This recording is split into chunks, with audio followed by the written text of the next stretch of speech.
In this tutorial, we'll cover how to label the models.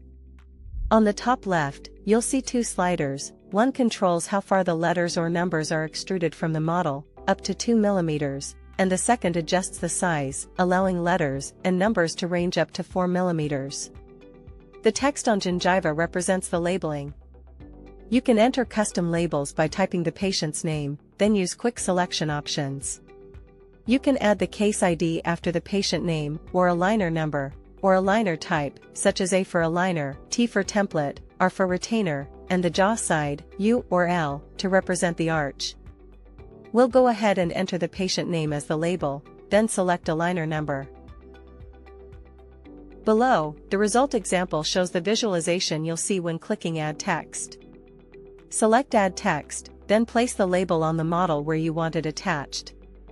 You can use the gizmo to align the label more precisely.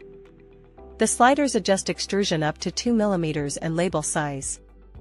Once positioned as desired, click anywhere in the gray area to confirm placement.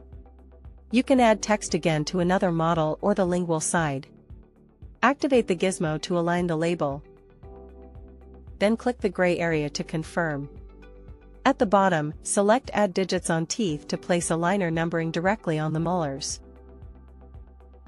Place the numbers on the upper teeth, using the gizmo to adjust alignment, size, and extrusion as needed. Confirm placement by clicking the area, then repeat for the lower teeth or any tooth you want labeled.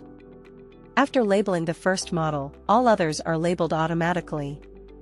Hover over the timeline knob of the aligners, in this example, 3 upper and 3 lower. Use the mouse wheel to view aligners 1, 2, and 3, and see them labeled automatically. You only need to label the first model. This is how you label models in the portal. Thank you for watching.